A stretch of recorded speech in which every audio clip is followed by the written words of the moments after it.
মেরুদণ্ডের মাঝ বরাবর বামের দিকে। তো উঠে হইলো ঘাড়ের দিকে আসতো এবং ঘাড়ের দিক থেকে এসে আস্তে আস্তে এটা বাম দিকে ছড়ায় যায়, কিন্তু ইমিডিয়েটলি অপারেশনে নেয় নাই কারণ 4টা জিনিস ওনার জন্য আমার পরামর্শ বলে দিচ্ছি, যেটা আপনাদের প্রতি পরামর্শ। ঘাড় ব্যথা কিভাবে ভালো হলো, যেখানে অনেকেই অপারেশন কথা তাকে বলা হয়েছিল যে যদি কাজ না হয় তাহলে অপারেশন লাগতে পারে। তো আমরা এই হিস্ট্রি বা সাকসেস হিস্টরি একটু চলেন শুনে আসি। ব্যথাটা মাঝে মধ্যে অনেক বেশি করতো, মাঝে মধ্যে কম করতো, কিন্তু এই ব্যথাটাকে আমি ওরকম কোনো গুরুত্বই দিতাম না। তার পরবর্তীতে যেটা দেখা গেল যে একদিন হঠাৎ করে মাঝরাতে আমার ঘাড়ের ব্যথাতে আমার ঘুম ভেঙে গেল, এবং এমন ব্যথা যে আমি ঘাড় নাড়াতে পারছি না এবং সোজা হয়ে বসতেও পারছি না, শুইতেও পারছি না। শুধুমাত্র সোজা হয়ে দাঁড়ায় থাকলে কিছুক্ষণের জন্য আমি একটু মানে স্বস্তি থাকতো।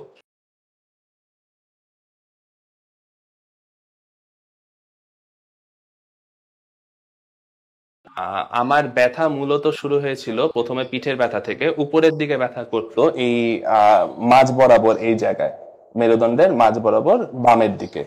এখানে সুরসুরি করে ব্যথা আসতো, সুরসুরি করে ব্যথাটা বেড়ে যেত, বেড়ে হলো জ্বালা পোড়ার মতো করতো যখন হলো লম্বা সময় কম্পিউটার অথবা ল্যাপটপ অথবা মোবাইলে যখন কাজ করতাম। ব্যথাটা জ্বালা পোড়া করে শুরু করে উপরের দিকে উঠতো, উঠে হইলো ঘাড়ের দিকে আসতো এবং ঘাড়ের দিক থেকে এসে আস্তে আস্তে এটা বাম দিকে ছড়ায় যেত। এমন অবস্থায় ওষুধ খেলাম, পেন কিলার খাওয়া শুরু করলাম, কিন্তু পেন কিলারেও কোনো কাজ হলো না। তার 2 দিন পরে ব্যথা সহ্য করতে না পেরে হসপিটালে গেলাম। হসপিটালাইজড হয়ে রিপোর্ট সব পাওয়ার পরে যেটা বোঝা গেল যে আমার ঘাড়ে একটা সার্ভিক্যাল স্পাইনে C5C6 একটা কম্প্রেশন আছে, যে কম্প্রেশনের কারণে আমার নিউরাল নার্ভে চাপ পড়ছে, যেটার কারণে ব্যথাটা এরকম তীব্রভাবে আসছে আমার ঘাড়ে এবং বামের দিকে ব্যথাটা ছড়িয়ে যাচ্ছে। কম্প্রেশনটা ধরা পড়ার পরে আমাকে শুরুতে যেটা বলা হলো যে এটা আসলে অপারেশনের জন্যই নেওয়া হয় এরকম অবস্থায়, কিন্তু ইমিডিয়েটলি অপারেশনে নেয় নাই কারণ বয়স আমার কম দেখে বললো যে কম বয়স থেকে 2 সপ্তাহ পরে অপারেশনে নেওয়া হতে পারে।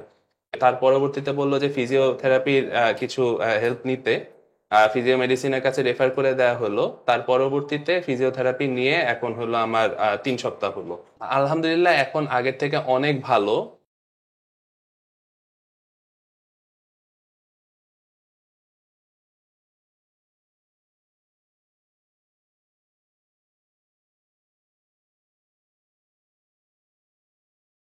আমি মুভমেন্ট করতে পারছিলাম না, এখন একদম কমপ্লিট মুভমেন্ট চলে আসছে আমার ঘাড়ে।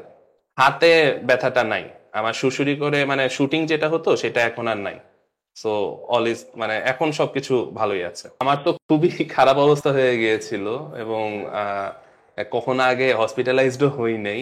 প্রথম হসপিটালাইজড হয়ে তো খুবই ভয় পেয়েছিলাম এবং সার্জারির কথা শুনে তো আরো ভেঙে পড়েছিলাম। এখন মানসিকভাবে অনেক স্ট্রং হয়েছি, আর যেহেতু মুভমেন্টও করতে পারছি, চলাফেরাও আগের মতোই অলমোস্ট শুরু হয়ে গেছে, একদম বেশি ভারী কাজ এখনো করছি না। বলতে পারেন যে আমার আগের থেকে 90%-এর মতো ইমপ্রুভমেন্ট হয়েছে, মানে এখন 90% ইমপ্রুভমেন্টে আছি। বর্তমানে জীবিকার তাগিদে সবাইকেই কম্পিউটার অথবা ল্যাপটপে প্রতিনিয়ত কাজ করতে হয়, যেটার কারণে আমার যে প্রবলেমটা হয়েছে ঘাড়ে, সেই প্রবলেমটা যে কারো হতে পারে এবং বাম দিকে ব্যথা শুটিং, হাত ঝাঁকাইলে একটু ভাল লাগে, এরকম করে থাকতেই পারে অনেকে। কিন্তু এরকম বিষয় হইলে আমি প্রথমেই বলবো যে এটাকে গুরুত্ব দেয়াটা, একদম গুরুত্ব না দিলে যেটা হবে পরবর্তীতে আমার মতো ক্রিটিক্যাল সিচুয়েশনে চলে যাওয়ার একটা সম্ভাবনা থাকবে। আর সার্জারির কথাটা আমি এখন শুরুতেই বলবো না, কারণ ম্যানুয়াল থেরাপি, সাদা স্যারের কাছে যে সাজেশন এবং লাইফস্টাইল মডিফিকেশন, এগুলোর মাধ্যমে আমরা হলাম এটাকে অনেকটুকু কন্ট্রোল করে ফেলতে পারবো এই ব্যথাটাকে।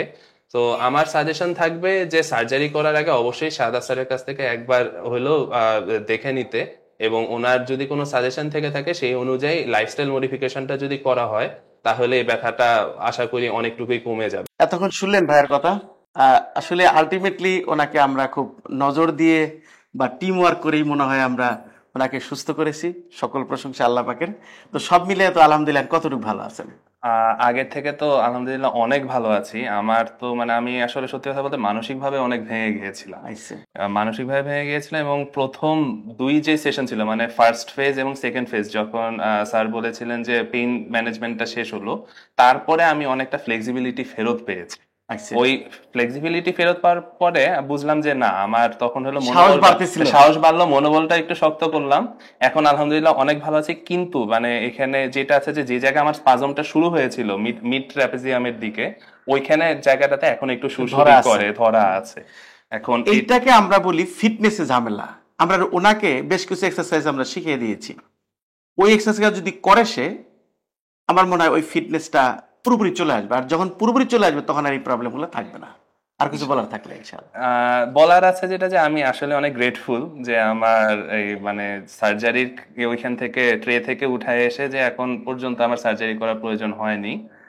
এবং আশা করি যে আপনাদের যে লাইফস্টাইল মডিফিকেশনের যে গাইডলাইনটা দিয়েছেন সেখান থেকে আমি যতটুকু মানে অবশ্যই নিজের চেষ্টা করতে হবে এবং আশা করি পরবর্তীতে এই রিকারেন্টটা হবে না। Thank you.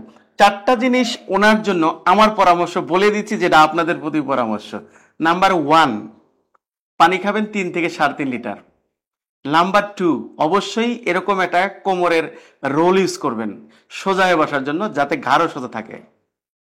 Number 3, home exercise যেগুলো আমরা দেখাই দিছি সেটা রেগুলার সারাদিনে মিনিমাম 2-3 বার করতে হবে।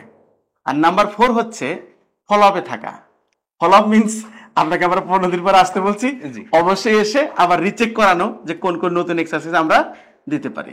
এই চারটা জিনিস আপনি মানলে আশা করি আর কোনো প্রবলেম হবে না ইনশাআল্লাহ। শুভকামনা আপনার প্রতি এবং আপনি ভালো থাকবেন।